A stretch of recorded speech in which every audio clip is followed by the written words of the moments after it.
മഹാലക്ഷ്മി സീരിയലിൻ്റെ റിവ്യൂയിലേക്ക് എല്ലാവർക്കും സ്വാഗതം. അങ്ങനെ ദുർഗയാണെങ്കിൽ പറയുന്നുണ്ട്, ആ മേഘനാഥനെ ഉപേക്ഷിച്ച് സാഗറിനൊപ്പം ജീവിക്കാൻ ഞാൻ അവളെ അനുവദിക്കില്ല. ആ സാഗർ എന്ന ദുഷ്ടൻ്റെ പ്രവൃത്തി ഒരിക്കലും നമ്മളെല്ലാവരും മനസ്സിലാക്കിയതല്ലേ. മഹാലക്ഷ്മിയോട് ചെയ്ത കാര്യങ്ങളെല്ലാം നമ്മൾ അറിഞ്ഞതല്ലേ. അതെല്ലാം ഈ മഞ്ജുവിനും അറിയാവുന്നതല്ലേ. എന്നിട്ട് ആ വൃത്തികെട്ടവൻ്റെ കൂടെ തന്നെയാണല്ലോ എൻ്റെ മോള് പോയതെന്നോർത്ത് എനിക്ക് നാണക്കേടാവുന്നു എന്നെല്ലാം ദുർഗ പറയുന്നു. ഇതെല്ലാം കേൾക്കുന്ന ഉണ്ണിയും കരുണയും അമ്മ പറയുന്നതിനോട് യോജിക്കുകയാണ്. അപ്പോൾ ഉണ്ണി പറയുന്നുണ്ട്, അവൾക്കിപ്പോൾ ഏതാണ് തെറ്റ് ഏതാണ് ശരിയെന്നറിയാത്തൊരവസ്ഥയിലാണ് അവളുടെ ജീവിതം മുന്നോട്ട് പോകുന്നത്. ആ സാഗർ ആണെങ്കിൽ അവളെ മയക്കി വെച്ചിരിക്കുകയാണ്. ആ സാഗറിൻ്റെ വലയത്തിൽ നിന്നും അവളെ എത്രയും പെട്ടെന്ന് മോചിപ്പിക്കണമെന്നാണ് ഉണ്ണിയും അമ്മയോടായിട്ട് പറയുന്നത്. ഇത് കേൾക്കുന്ന കരുണ പറയുന്നുണ്ട്, അവരെ തമ്മിൽ തെറ്റിക്കാൻ എന്താ മാർഗമെന്ന് ആലോചിച്ച് എല്ലാവരും കൂടി തീരുമാനമുണ്ടാക്കാൻ പറയുന്നു. അപ്പോൾ ദുർഗ പറയുന്നുണ്ട്, നമുക്ക് അവരെ ഇങ്ങോട്ടേക്കൊന്ന് ക്ഷണിക്കാം. നല്ല സ്നേഹത്തോടുകൂടി വിളിച്ചാൽ അവൾ വരാതിരിക്കില്ല എന്നും അവരെ തമ്മിൽ തെറ്റിക്കുക മാത്രമല്ല എൻ്റെ ലക്ഷ്യം, അവനെ കൊല്ലാനുള്ള ദേഷ്യമാണ് എനിക്കുള്ളതെന്നും ദുർഗ പറയുന്നുണ്ട്. ഏത് മാർഗത്തിലൂടെയാണ് നമുക്ക് അവനെ ഇല്ലാണ്ടാക്കേണ്ടതെന്നെല്ലാം ദുർഗ ഉണ്ണിയോടായിട്ട് ചോദിക്കുന്നുണ്ട്. ഒരു ഐഡിയയും കിട്ടുന്നില്ലല്ലോ എന്ന് പറയുന്നു. എന്നാൽ നമുക്ക് ഭക്ഷണത്തിൽ അവന് എന്തെങ്കിലും വിഷം ചേർത്ത് കൊടുത്താലോ എന്നെല്ലാം ദുർഗ ആലോചിക്കുന്നുണ്ട്. അതേസമയം കരുണയാണെങ്കിൽ ദുർഗയോട് പറയുന്നുണ്ട്, മഞ്ജു ഇങ്ങോട്ട് വരുമോ എന്ന് എനിക്ക് ഉറപ്പില്ല. കാര്യം അന്ന് മഞ്ജുവിനെ അത്രയും ആട്ടിവിട്ടതാണല്ലോ അമ്മ. അപ്പോൾ ഉണ്ണിയും പറയുന്നു, ശരി തന്നെ അമ്മ, അവൾ ഇങ്ങോട്ട് വരുമോ? ഇത് കേൾക്കുന്ന ദുർഗ പറയുന്നുണ്ട്, അവളെൻ്റെ മോളല്ലേ, ഞാൻ വിളിച്ച അവൾ വരാതിരിക്കില്ലല്ലോ. അവൾ ചെയ്ത തെറ്റിനല്ലേ ഞാൻ അവളെ ചീത്ത പറഞ്ഞത്, അത് അവൾക്കും മനസ്സിലാവും. അവളെ വിളിച്ച അവൾ വരാതിരിക്കില്ല എന്നും ദുർഗ പറയുന്നുണ്ട്. അങ്ങനെ ദുർഗയാണെങ്കിൽ സ്നേഹത്തോടുകൂടി മഞ്ജുവിനെ ഫോണിൽ വിളിക്കുന്നുണ്ട്. നിനക്ക് അമ്മയോട് ദേഷ്യം ഉണ്ടാവുമെന്നറിയാം, എന്നാൽ അമ്മയ്ക്കിപ്പോൾ ഒരു ദേഷ്യം മോളോടില്ല.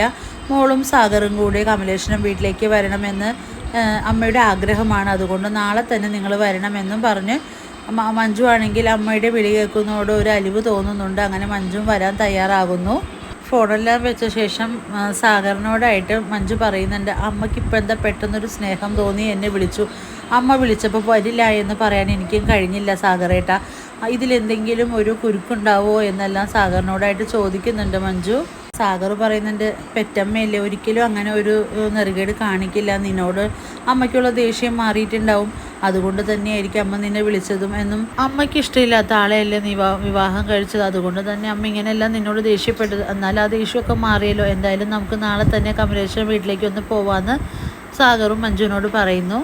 സാഗറാണെങ്കിൽ ഒരു നിമിഷം ഇങ്ങനെ ആലോചിച്ച് നിൽക്കുന്നു, എന്തിനായിരിക്കും ഇപ്പോൾ അങ്ങോട്ട് ചെല്ലാൻ പറഞ്ഞതെന്നെല്ലാം ആലോചിച്ച് നിൽക്കുമ്പോൾ മഞ്ജു പറയുന്നുണ്ട്, സാഗറേട്ടൻ എന്താണ് ആലോചിക്കുന്നത്?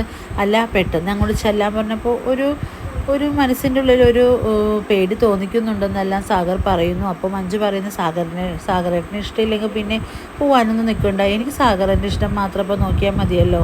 അങ്ങനെ സാഗറും മഞ്ജുവും കമലേശ്വരം വീട്ടിലെത്തുന്നുണ്ട്. ഇത് കാണുന്ന കരുണയാണെങ്കിൽ ദുർഗയോട് പോയി പറയുന്നുണ്ട്, അവർക്ക് നല്ലൊരു മുട്ടം പണി തന്നെ കൊടുക്കണം, നമുക്ക് മേഘേട്ടനെയും കൂടെ കൂട്ടുപിടിച്ചാലോ എന്ന് ദുർഗയോട് പറയുമ്പോൾ ദുർഗ പറയുന്നുണ്ട്, അത് വേണ്ട, ഇപ്പം നമ്മൾ അവനെ ഇങ്ങോട്ട് വിളിച്ചാൽ ഇവർക്ക് വലിയ സംശയമുണ്ടാവും. അത് കാരണം നമ്മൾ ആഗ്രഹിച്ച കാര്യങ്ങൾ നടന്നതിന് ശേഷം നമുക്ക് അവനെ അങ്ങോട്ട് വിളിച്ച് പറയാമെന്നെല്ലാം ദുർഗ പറയുന്നുണ്ട് കരുണയോട്. അങ്ങനെ സാഗറിനെയും മഞ്ജുവിനെയും ദുർഗയും കരുണയും എല്ലാം നല്ല രീതിയിൽ തന്നെ അകത്തേക്ക് ക്ഷണിക്കുന്നുണ്ട്. അപ്പോൾ മഞ്ജു ആണെങ്കിൽ ചോദിക്കുന്നുണ്ട്, അമ്മയ്ക്ക് എന്നോടുള്ള ദേഷ്യമൊക്കെ മാറിയോ എന്ന്. നിന്നെ തല്ലിയപ്പോൾ എനിക്ക് വല്ലാത്തൊരു വിഷമമുണ്ടായി, അത് മാറ്റാനാണ് ഞാനിപ്പോൾ നിന്നെ വിളിച്ചതെന്നെല്ലാം പറയുന്നു.